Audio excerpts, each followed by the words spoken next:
Ndugu zangu wa Afrika, naomba niongee na Watanzania.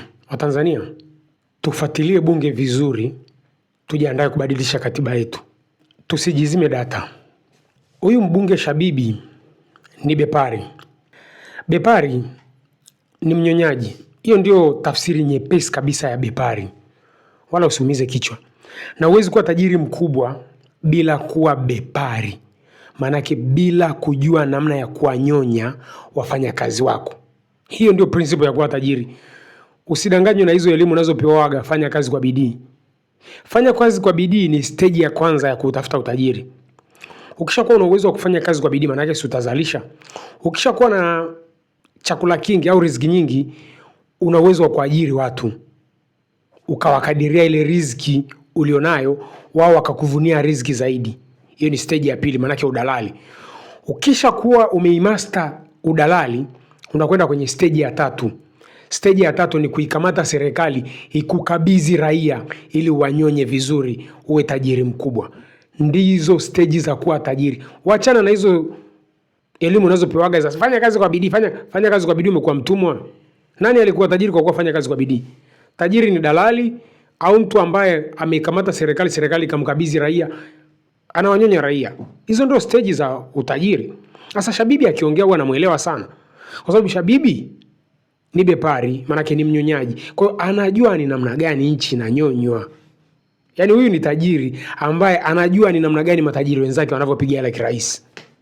Kabla sijakusikilizisha haya maelezo ya Shabibi, Shabibi anavolia namna watu wanavyoinyonya hii nchi. Watu wanavyouza product fake kwa kwenda kiwandani na kutoa order watengenezewe product za ubora gani. Kilicho ni trigger zaidi ni react kwenye video ya Shabibi ni anavolia namna gani wageni wanavyotubagaza.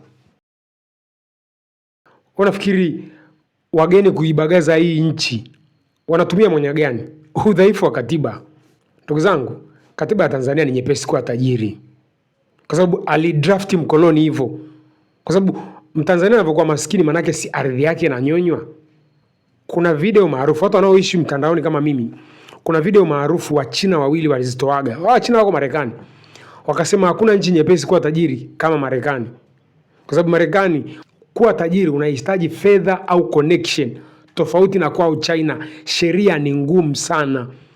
Na ugumu wa sheria za China manake riziki iko mezani mle wote. Usijifanye wewe umewahi kuikusanya riziki nyingi, kwa hiyo ni ya kwako kwa sababu uliwahi.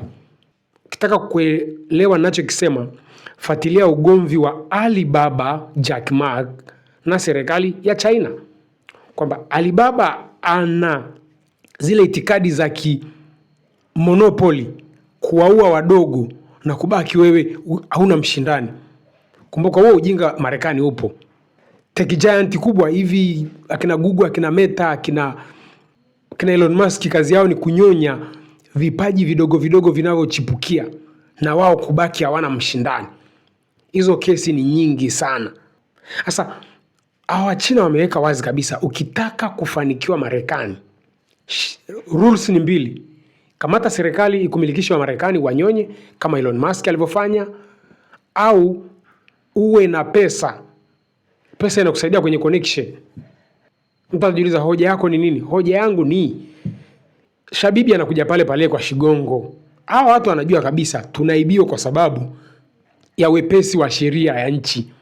Kama ninavyosemaga, kwa mfano kesi za ardhi, hayupo kiongozi ataweza kudhibiti hizi kesi za ardhi wakati sheria nyepesi inaonekana, manake ardhi inauzwa kama karanga. Mimi nimewahi kwenda kufanya kazi kwenye ofisi moja ya serikali. Kuipata ile kazi nilijifanya sijui kusoma wala kuandika. Yaani nikuja kuchukuliwa kijiweni, unajua kusoma na kuandika? Hapana, twende. Mipango kwenye ile ofisi ilikuwa ni hapa Dar es Salaam. Ni watu wanakwenda kuhamishwa sehemu wanapewa milioni moja. Hiyo ndio discussion ilikuwa. Ndugu zangu, ndio maana nikamwambia ardhi ya Tanzania haiuzwi. Mimi nataka umsikilize Shabibi akipiga kelele ni namna gani watu wanajua kuibagaza hii nchi kwa kupewa kandarasi ambazo hawana sifa.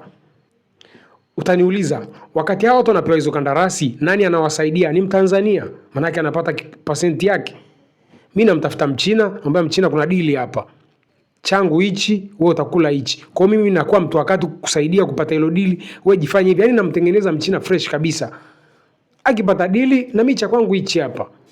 Hiyo ndio michezo inayochezeka, na hiyo michezo alitengeneza Mjerumani, Muingereza, na tunaisimamia mpaka leo na kesho. Mtu ataniuliza njia ya kuzima hiyo michakato ni nini?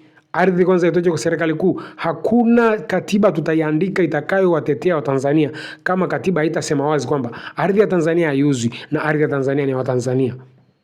Tusipoiandika hiyo, angalia Wakenya wanalia leo mpaka kesho. Angalia Afrika Kusini wanalia leo mpaka kesho. Angalia wa Marekani wanalia leo mpaka kesho.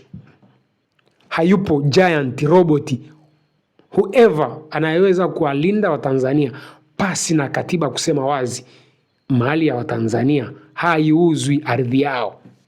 Lazima wachache wajiandae kupoteza kwa faida ya wengi. Wako wanaojua ninachokipigia kelele ni kitu gani. Hakuna amani ya hili taifa tusipopata saini kwamba ardhi ya Tanzania haiuzwi. Mtu mmoja hawezi kusimamia nchi lote hili. Nchi ya Tanzania sio Burundi, sio Rwanda. Ardhi ya Tanzania haiuzwi. Mikataba mibovu ni kutokana na ardhi ya Tanzania inauzwa kama karanga. Njoona mpango wa uwekezaji tuuchambue, tuangalie tunafaidikaje.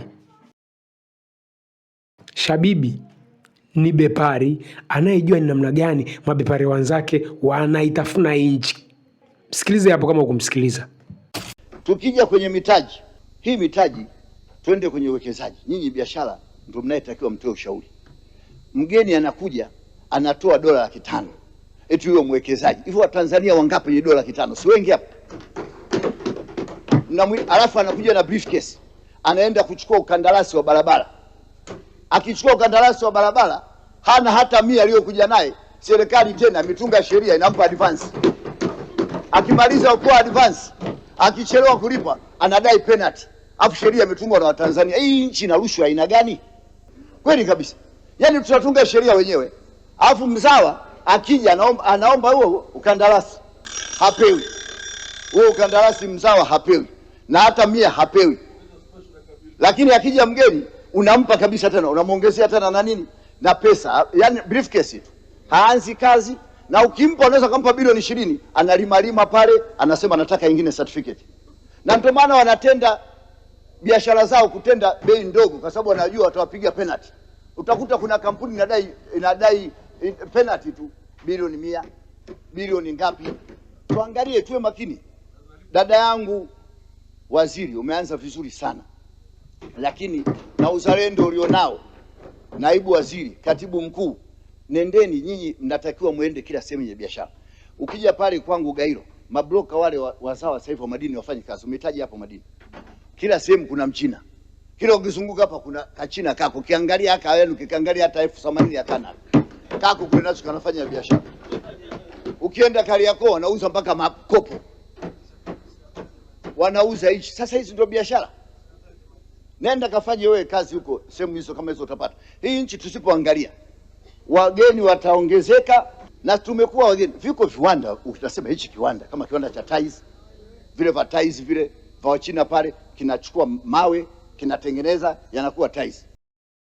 Lakini viwanda vingine ukiliangalia hata mashine ile JD la diesel nauzwa $300, mtu tayari kiwanda. Alafu cha mgeni. Hivyo ukimpa Msukuma hiyo kazi hawezi. Ukimwambia Msukuma alete kiwanda kama hicho au Njalu hapa hawezi. Hataweza. Alafu ndatuletea sheria. Tuna watu wanalima alizeti. Viwanda vya alizeti hizo badala walete mashine ya mafuta, waje wananchi wetu wauze alizeti kwa wingi, hawaleti viwanda kama hivyo. Baadaye mtaona kwenye bajeti mnaleta. Unajua tayari watu wameshakula rushwa. Utasikia sasa hivi mafuta ya nje tunapunguza 10%. Unajua tayari dili imeshapigwa huko. Watu wale hela. Ndio. Mtu akileta mafuta mengi utasikia sasa hivi tunaona kidogo tunalinda viwanda vya ndani. Hakuna kuleta nje, wengine hawaleti. Sasa hii jamani, tuangalie, mama mna kazi ya ziada kwenu wazalendo. Leo hapa tunaweza tukaogopa watu. Lakini kesho na kesho kutu mimi najitoa katika wabunge. Nisije nikaambiwa katika bunge lile palikuwa na watu kazi yao ndio mzee. Mimi najitoa kwenye ndio mzee. Ndio tuseme ukweli. Lazima twende kwenye ukweli. Isipokuwa sitaongea kitu cha uongo. Hiyo ni sumu kwangu. Lakini kwenye ukweli hatuwezi kuacha kuongea ukweli. Viwanda tuwalinde watu wetu wa ndani wa viwanda. Watanzania walindwe. Bila kuangalia Mtanzania huyu ana rangi gani, awe Muhindi, awe Mwarabu, awe Msomali, awe mnini, awe Mswahili, awe nani, walinde viwanda vya Tanzania. Kwa sababu hivi ndio vitakavyonyanyua mabenki yetu. Shigongo amezungumza. Hao watu wote mnaowapa hizi kazi wanaweka hela nje. Mabenki ya Tanzania hayana pesa. Tuelimike, tusiwe wasomi.